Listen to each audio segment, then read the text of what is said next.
Welcome to the program. I'm Jeff Schechtman. No matter who we are touched by food, shelter, and clothing. Of the three, perhaps clothing is the one we take most for granted. Unlike our food, we don't usually think about where it comes from. And unlike shelter, it's in abundance. And unlike these other necessities, the price keeps falling while the style keeps improving.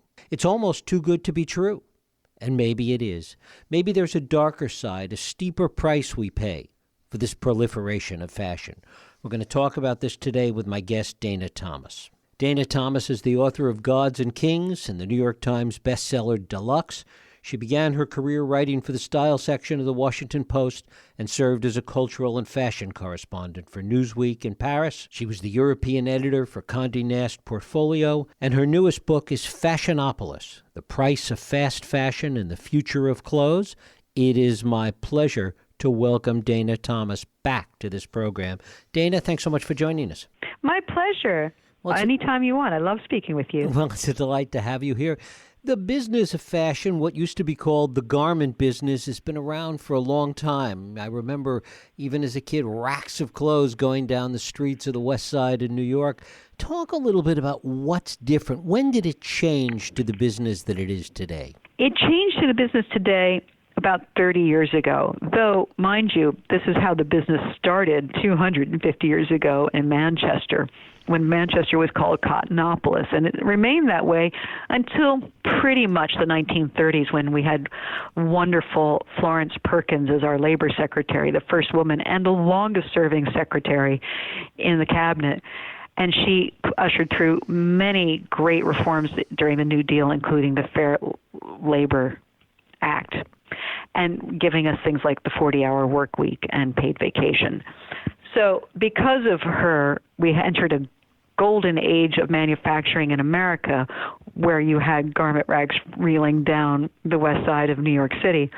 But before that, we had sweatshops in New York City, just like we have sweatshops in Bangladesh. And there was a great crusader in the late 19th century named Florence Kelley, who introduced something called the white tag that was to be affixed to clothes that had not been made in sweatshops, so consumers would know. It was basically like a good housekeeping seal of approval. We don't have that anymore. And we could surely use it because we just don't know. And what we have today is a proliferation of clothing made all over the world, manufactured inexpensively. In some cases, manufacturers looking for the least expensive place to manufacture it. Talk a little bit about that, the world today. Absolutely. You know, it really did shift after NAFTA. That was the turning point. And there are a lot of people, economists and trade specialists who will tell you, no, it's not true. But, you go and talk to the workers in the factories and they'll say, before NAFTA I had a job, and after NAFTA I didn't have a job. My town didn't have jobs. Our town went into a serious depression and recession. And, we lost everything. So NAFTA was a turning point. It didn't, the numbers didn't quite equal what Ross Perot suggested they would, but there was definitely that sucking sound of jobs in Mexico, as he described it. And then from Mexico, they went to the Far East. Today, our clothes it's a fractured supply chain that it's all around the world. And, even if it says it's made in Italy, it could have been made in Bangladesh and just had the buttons sewed on in Italy, and it gets that label. It's a very opaque supply chain, and many companies don't even know where their clothes are made. As we witnessed when the Rana Plaza factory collapsed 5 years ago, mm-hmm. And, more than 1,200 people were killed in this shoddy factory that had been thrown up and without adhering to building standards and zoning standards. And there were brands in there that said we had no idea our clothes were being made there, or we never contracted those people to make there, that they'd been subcontracted, and they'd lost track of where their clothes were being made. So if they don't know, how are we supposed to know? It's a very tricky business. And why should it matter to consumers today? Well, it should matter consumers. Well, with Rana Plaza, quite simply, 2 weeks later, the clothes that those poor folks who were crushed in that building were sewing were on store floors, and you bought them, and you had no idea that, the next day that person was, squashed underneath, beams and cement, or bedridden for life. So, we should care because, it's about humanity and the planet, that the impact of the fashion industry is enormous on the environment. We produce 100 billion garments a year. We only buy 80 billion. That leaves 20 billion left over that are going where? Okay? Just stop and think for a minute. Where are they going? They're getting burned. They're getting shredded. They're getting thrown in landfill. Our landfills are heaving with clothes that are made of polyester, which is essentially plastic and does not biodegrade. We have discovered in the last few years that polyester emits microfibers into our water system and is now being eaten by fish, which we eat. It's now being found in the ice of Antarctica. And last week I read it's raining plastic microfibers in the Rockies.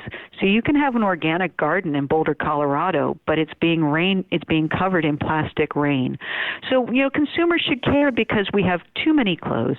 They're being made in horrible conditions, not always, but a lot, by people who can't afford to house and clothe and feed their families. It's because it's below a living wage.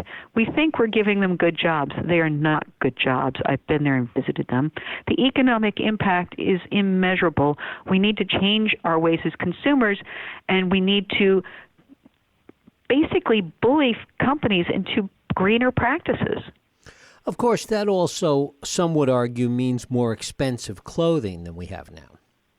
But clothing has never been so cheap. We don't realize how cheap it is. I kept hearing this and reading this when I was working on the book. Clothes have never been so cheap. And I was like, what does this mean? And then I had this aha moment where it just became very clear. I was reading an article in the New Yorker from 1940 by this wonderful writer named Lois Long about Hattie Carnegie, the marvelous retailer of New York in the 1920s and 30s. Her clients were the super rich women like Mrs. Harrison Williams, who was the wife of the richest man in America, or Joan Crawford, that sort of select few.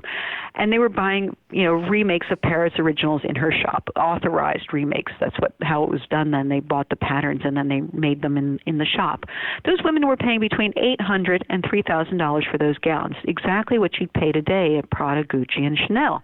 So, okay, right, those prices of clothes have stayed the same. But then, during the height of the Depression, when the stock market crashed, Hattie Carnegie came up with the idea of coming out with a middle market consumer line to keep the money coming in because many of her wealthy clients lost their fortunes. It was called Spectator Sport. Raymond Chandler, the writer, called it the secretary special, which I think really describes it wonderfully well. So, a secretary could go in and buy it and wear, this lovely little suit from Hattie Carnegie and dress it up with a brooch or or wear it with a sweater one day and a blouse with another. And you know how much that suit cost? About $19.99, exactly what we're paying today in H&M or Topshop or Zara. Not adjusted for inflation prices, not, real prices then versus now, la, la, la, la. Exactly the same price.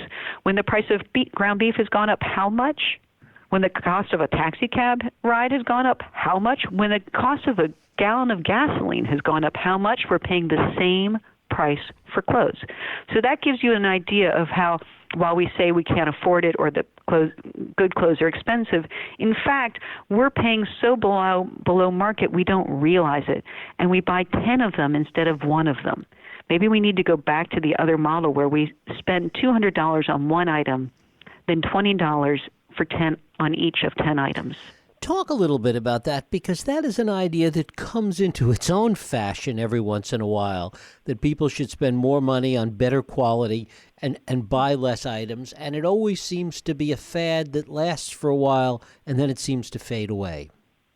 Well, I think we need to do it now simply because we are awash in clothes. We just have no place to put all the leftover clothes. When we pay $200 for something, be it a garment, be it anything, we are investing in it, and we're investing not just money, but also emotion. We're caring for it. We're less cavalier with it. When we pay $20 for it, we're like, I spilled some mustard on it or some sunscreen on it, and I can't get it out, whatever. I'm just going to toss it. As opposed to, it costs more to take it to the dry cleaners and get it clean than it would to replace it. I'll just throw it away and buy another one. We, instead of actually investing in it and cherishing it and saying, oh, I should take it to the dry cleaners and get it clean because it costs $200 and I don't want to spend another $200 replacing it. There's that idea that they're throwaway clothes. And throwaway clothes is a horrible idea, just like throwaway anything is a horrible idea, because the thrown away goes somewhere. It doesn't just evaporate. It's like, I've always laughed at smokers who fling cigarettes out the window as if it just like disappears into the air, and then you're standing 2 floors below and it lands at your feet and you're like, yo, there's somebody down here. So it's the same thing with clothes. You throw it in the trash, it goes somewhere.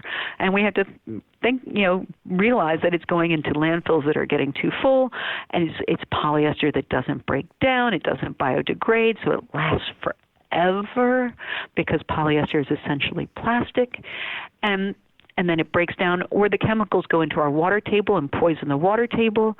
There's a much bigger impact than we realize when we just toss that garment because it costs nothing, and it would cost more to clean it than it would to replace it. How much of this is driven by fashion and style specifically, that things go out of style, they become less trendy, therefore you want to get rid of them and buy something new and more current? Well, some of this is driven by the fast fashion companies and by the fashion industry itself, which is on a speedy cycle that's just going so fast. I mean, every time you blink, there's another fashion week.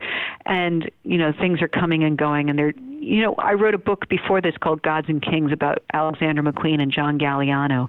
John Galliano, when he started his company, and he put out 2 collections a year. By the time he left Christian Dior, sort of 15 or 20 years later, he was overseeing 32 collections a year. So that just shows you like how much the speed has come up, and like the offerings, how we just have to have new. And that's because of the Zara model, which was always dropping new items on the store floor every week to beg consumers in to buy more. Before, we used to go to stores 4 or 5 times a year, and at Zara, because of the changing of what's on the floor, the inventory and how it's being updated all the time, they average 17 times a year. But therefore, we're burning through styles really quickly, and trends really quickly. And then the influencers, especially on Instagram, are speeding this up because they only wear things once or twice, and then they don't, then it's not seen again, and they're like, okay, that's out and this is in, and that's out and this is in, and that's out and this is in. So it's all going just really, really fast. It's like being on a merry-go-round that's just speeding around so fast it's making us dizzy and flinging people off along the way. And what I love is my 2 favorite influencers right now are Kate Middleton and Meghan Markle, because they've introduced what I'm calling the royal rewear, where they just keep trotting out the same clothes over and over again for super high-profile events. And the fashion chroniclers of the royals note this. Like, Kate has this Alexander McQueen pine green coat that she's worn several times to several major events. She'll wear it to the Trooping of the Color, then she'll wear it to the Queen's birthday, and then she'll wear it to a wedding, and she wears it with a brooch. She changes it for a different hat. It might come out at a state visit. She wears it just from the car to the... You see it all the time. And what she's telling us is that I paid a lot for this outfit, this coat. I love this coat. This coat looks good on me. Why should I toss it? I'm going to keep wearing it because I'm investing emotion. I'm cherishing this coat. And it's okay to do that. It's sexy to do that. It's admirable to do that, and I'm going to do it. And I'm someone who can afford to change my clothes with every time I step out the door. How much of the change that we're seeing is generational? A lot of it is generational. The millennials are pushing this because they are so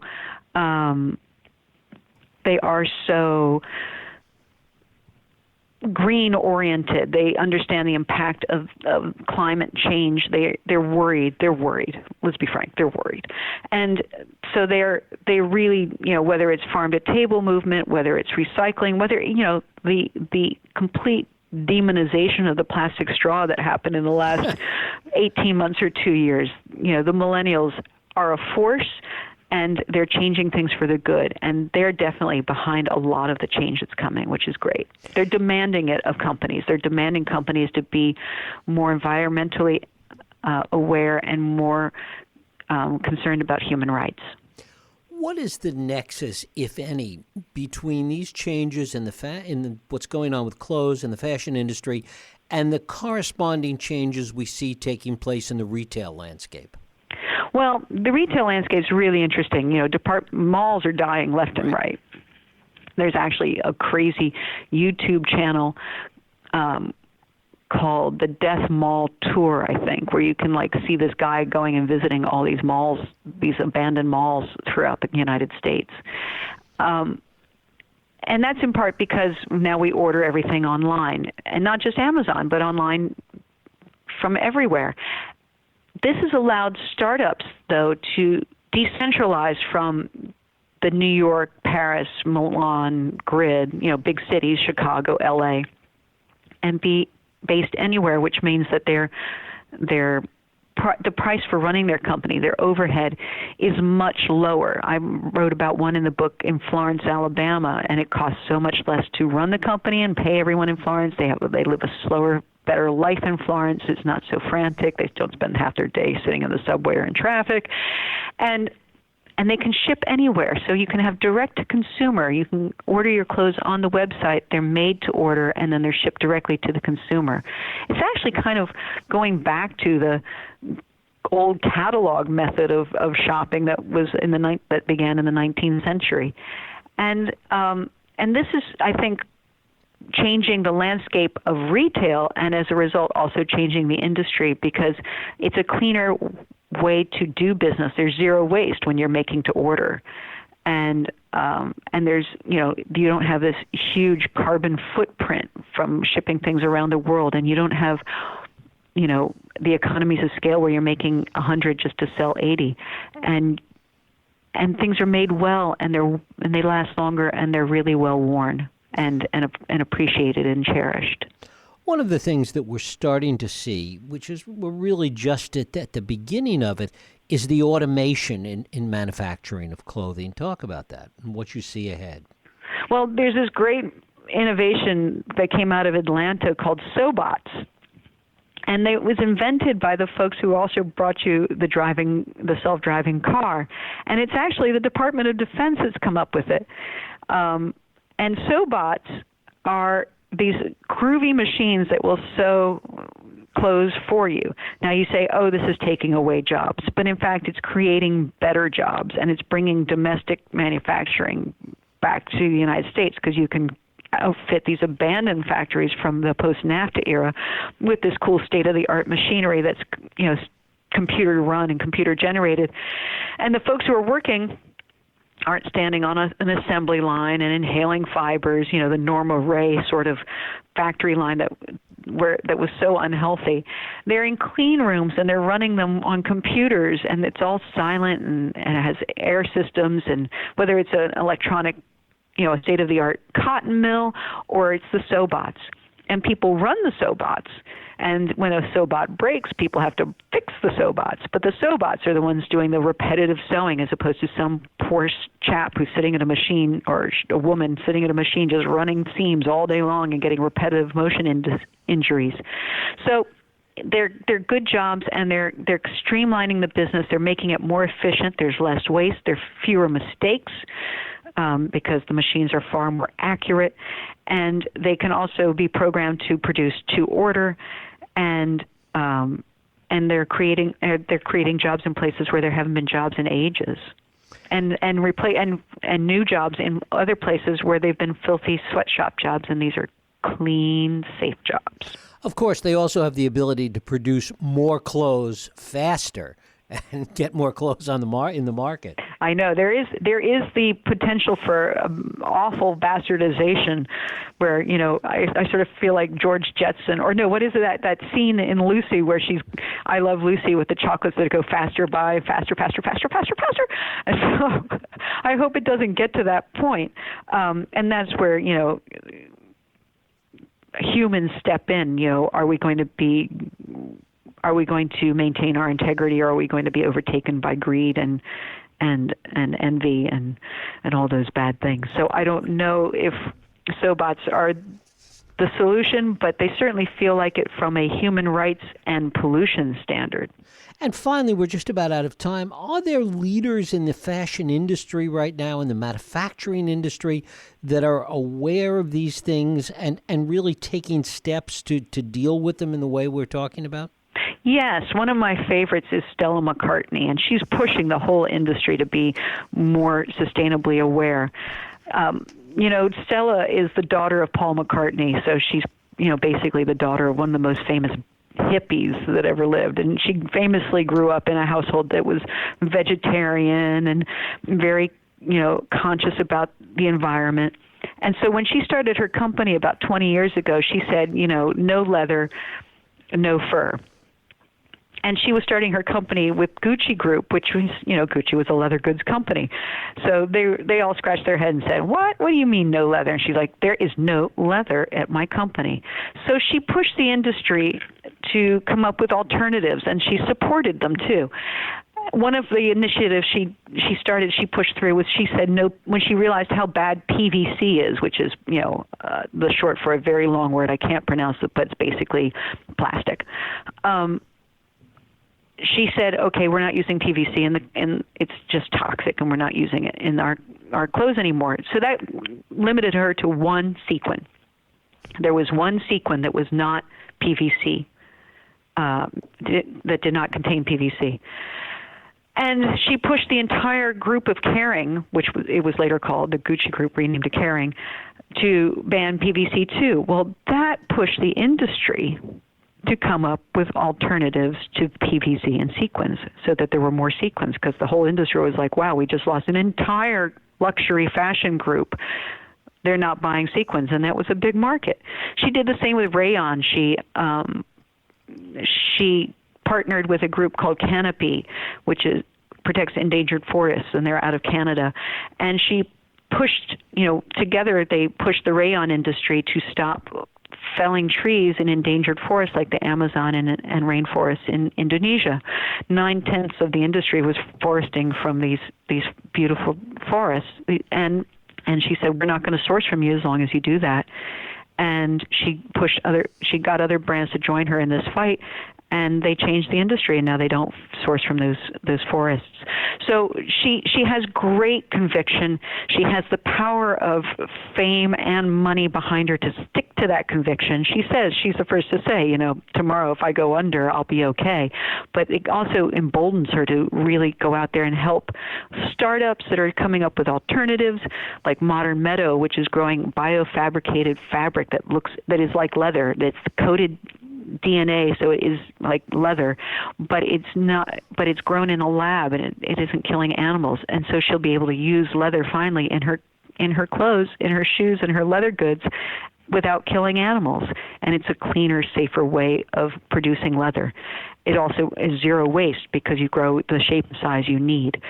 So she's really a leader in this, and she's really pushed forward. She's recently left Kering and joined LVMH, the other big luxury fashion group, and she's going to do the same there. So basically, she's muscling the entire luxury fashion industry to get more green, and I applaud her for that. Dana Thomas, the book is Fashionopolis, The Price of Fast Fashion and the Future of Clothes. Dana, I thank you so much for spending time with us. My pleasure, my pleasure. Thank you. Thank you.